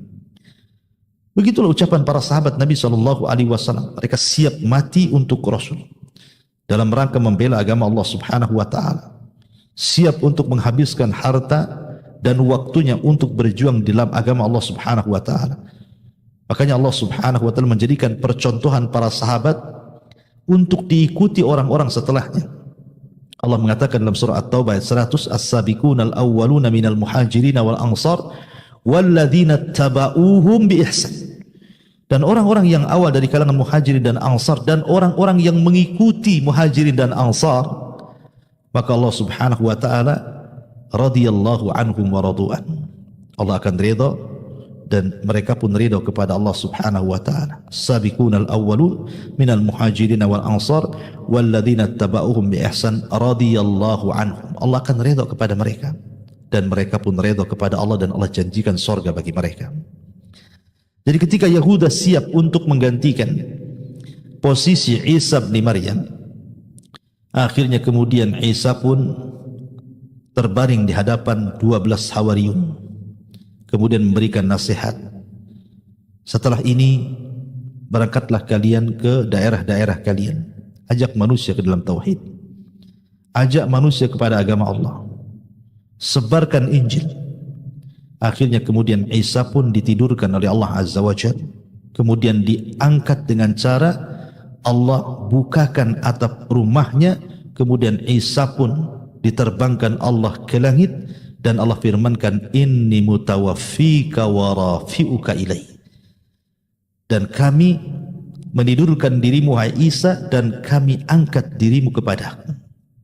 Maka Isa pun ketika naik ke langit disaksikan oleh 12 Hawariyun.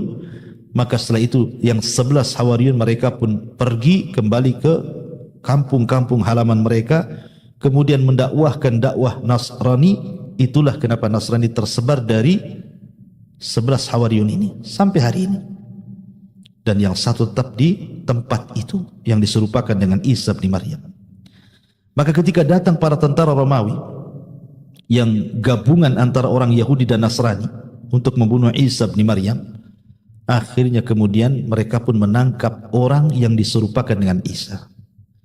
Orang inilah yang dibunuh oleh mereka, orang inilah yang disalib oleh mereka, dan orang ini pula kemudian menjadi sebuah prasangka bahwa yang ditiang saliban adalah Isa bin Maryam. Maka Islam membantah dan mengatakan dalam Al-Quran ketika Allah berfirman, wa qaulihim inna qatalnal masiha Isa bin Maryam Rasulullah. Di antara ucapan dusta orang-orang Yahudi adalah, kami telah membunuh Al-Masih Isa bin Maryam utusan Allah.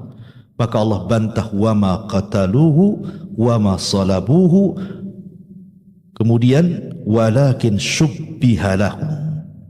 Mereka tidak membunuh Isa, mereka tidak menyalib Isa, bahkan Isa diserupakan. Ma'asyiral muslimin yang dimuliakan Allah Azza wa Jalla, terjadi khilaf di antara ulama. Apakah Isa itu diwafatkan dulu kemudian diangkat, ataukah hanya sekedar ditidurkan? Al-Imam As-Suyuti rahimahullahu ta'ala di antara salah satu ulama yang berpendapat bahwa Isa itu diwafatkan dulu kemudian diangkat dan akan dihidupkan dan akan turun di akhir zaman. Dalilnya adalah inni mutawaffika, saya wafatkan kau wahai Isa, wa rafi'uka ilai, dan kami angkat engkau ke sisiku, kata Allah.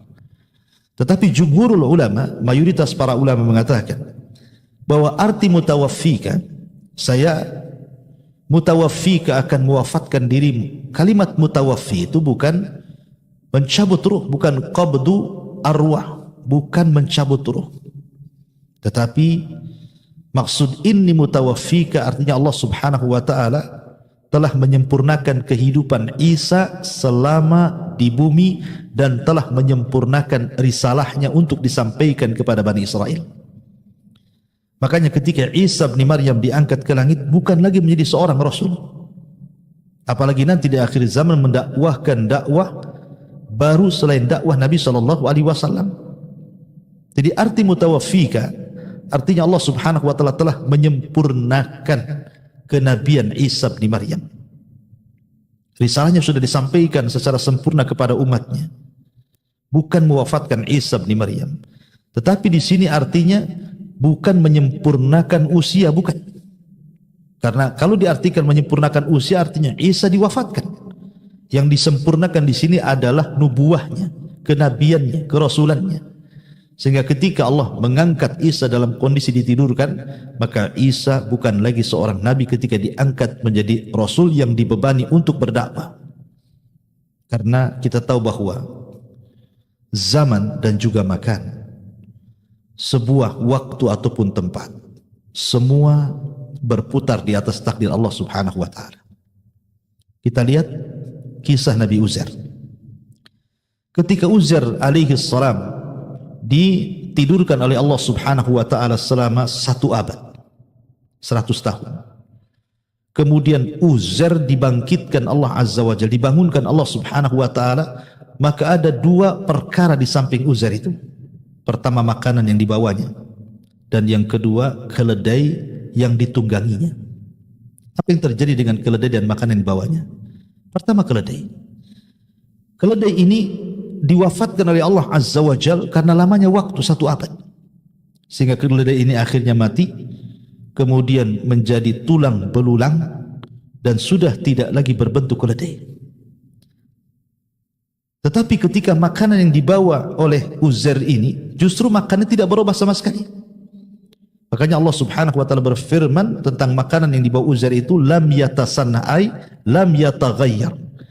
Jadi makanan yang dibawa Uzair selama 1 abad untuk bekal perjalanannya rupanya tidak berubah. Makanannya tidak berubah, minumannya pun tidak berubah. Tapi keledai Uzair itu justru mati, sehingga kemudian tersisa tulang belulangnya. Setelah Uzair kemudian dihidupkan dibangunkan dari tidurnya selama 1 abad. Menunjukkan bahwa Allah Subhanahu wa taala berkuasa atas kehendaknya, menjadikan keledai itu kemudian berubah dan mati, dan menjadikan makan dan minuman yang dibawa Uzair itu tetap utuh dan tidak ada berubah sama sekali, padahal sudah lewat 100 tahun. Ya. Artinya bahwa ketika Isa bin Maryam diangkat ke langit, maka usia di langit itu tidak dianggap oleh Allah Subhanahu wa taala. Isa ketika berada di langit, usianya tidak dianggap oleh Allah Azza wa Jalla. Jadi ketika diturunkan di akhir zaman, usianya sama ketika diangkatnya 33 tahun. Jadi Isa diangkat 33 tahun ke langit, kemudian diturunkan pun di usia itu 33 tahun, karena Allah Subhanahu wa taala tidak merubah apapun dari usia Isa bin Maryam ketika tinggal di langit. Ya. Ma'asyiral muslimin yang dimuliakan Allah Subhanahu wa taala, maka Isa akan turun di usia 33 tahun. Dan akan tinggal kembali di bumi di akhir zaman. Ada yang mengatakan 7 tahun, ada yang mengatakan 40 tahun, wallahu a'lam. Ya. Tapi yang jelas bahwa ketika Isa bin Maryam di langit itu maksudnya Allah sempurnakan kenabiannya, kerasulannya. Bukan Allah sempurnakan usianya sehingga Allah wafatkan. Ya. Ma'asyiral muslimin yang dimuliakan Allah, dan itu pendapat jumhur ulama, bahwa Isa ketika diangkat tidak diwafatkan, dan kalimat wafat tidak harus mati. Sebagaimana doa setiap orang selepas tidur, maka kita ma'ruf alhamdulillahilladzi, ya, alhamdulillahilladzi ba'da ma amatana wa ilaihi nusyur. Ya, kalimat ba'da ma amatana wa ilaihi nusyur.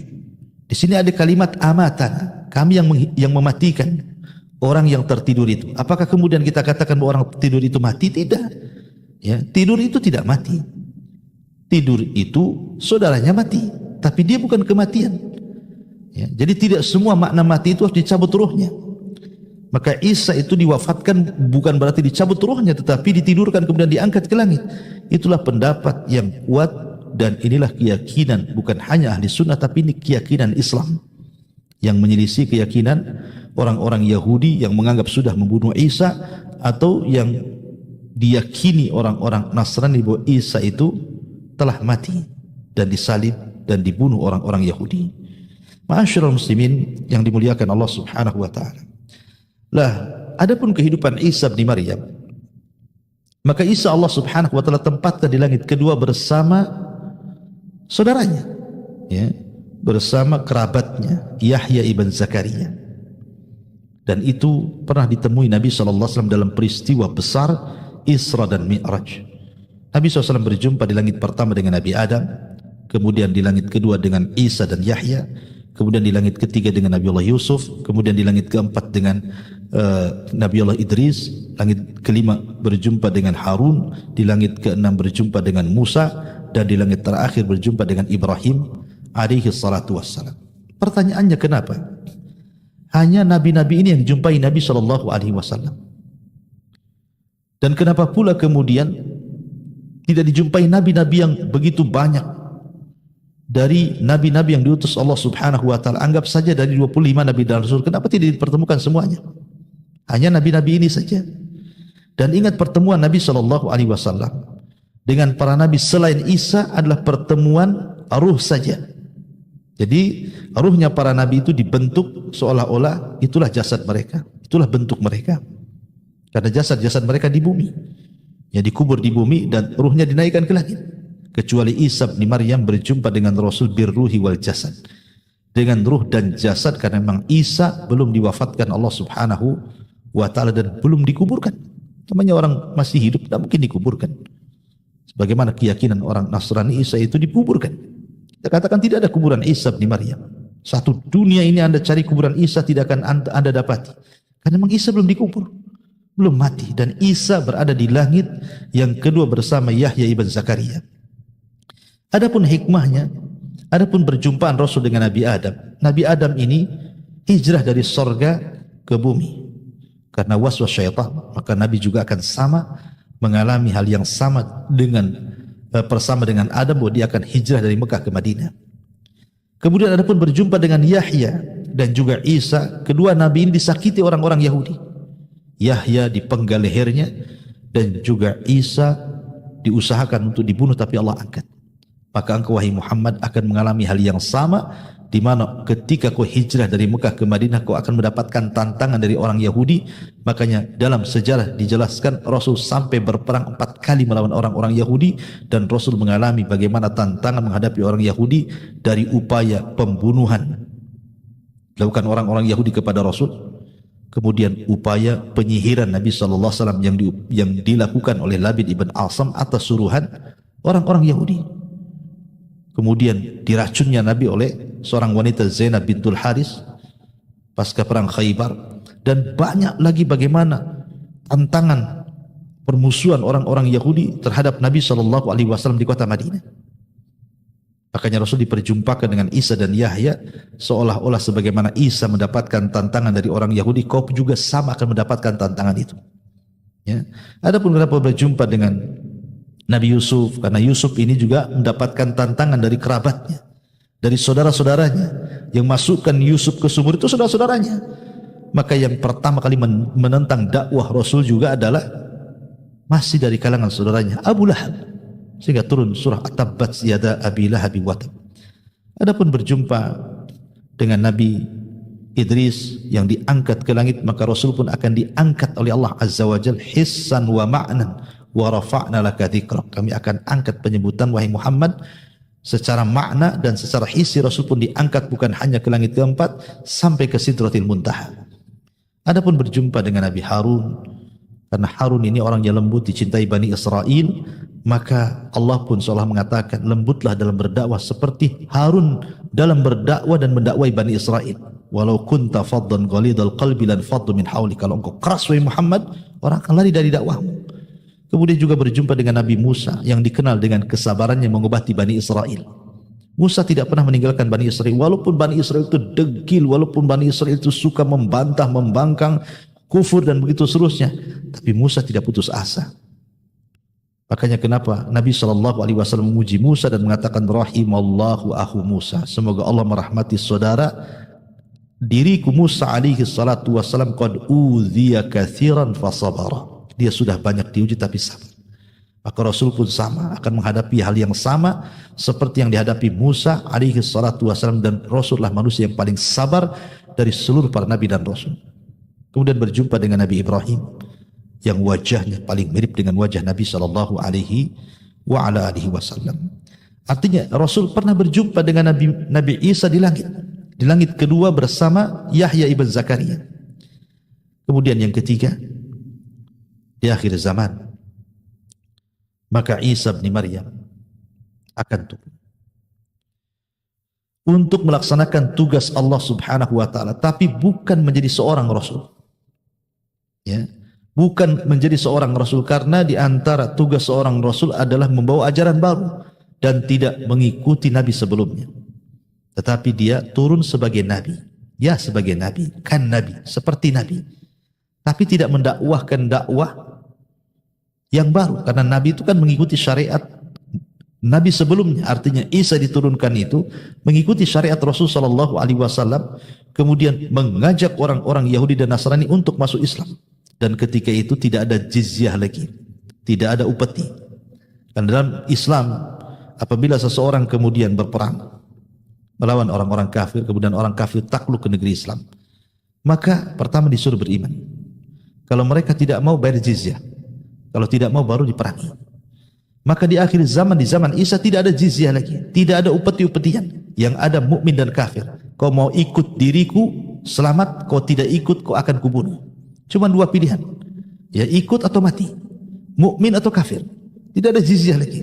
Dan itu salah satu tugas Isa bin Maryam, sehingga Allah Subhanahu wa taala isyaratkan di sini, wa im min ahlil kitab illa la yu'minanna bihi qabla mautihi. Dan sebagian besar ahli kitab di akhir zaman akan beriman kepada syariat Isa yang mengikuti syariat Nabi sallallahu alaihi wasallam. Sebelum wafatnya Isa bin Maryam, banyak orang-orang yang berbondong-bondong masuk dalam Islam. Karena jasa Isa bin Maryam berusaha untuk mengarahkan manusia ke dalam Islam. Ma'asyiral muslimin yang dimuliakan Allah Subhanahu wa taala. Kenapa dia kan nabi seperti nabi? Karena memang mukjizatnya tidak dicabut. Mukjizat Isa itu tidak dicabut. Buktinya bahwa dia biasa membunuh Dajjal dengan nafasnya. Ya, jadi nafas Isa itulah yang membunuh Dajjal. Karena bagaimanapun dalam hadis Nabi SAW, bahwa Isa akan turun dengan kedua tangannya, kemudian memegang kedua sayap malaikat yang turun dari langit, kemudian akan salat di belakang Imam Mahdi, kemudian akan turun bersama-sama Imam Mahdi dan kaum muslimin memerangi Dajjal, dan dia akan berdajjal dengan nafasnya seperti lilin yang terkena api akan meleleh. Ma'asyiral muslimin yang dimuliakan Allah Azza wa Jalla. Lalu kapan waktunya? Kapan waktu Isa bin Maryam diturunkan? Ma'asyiral muslimin yang dimuliakan Allah Subhanahu wa taala.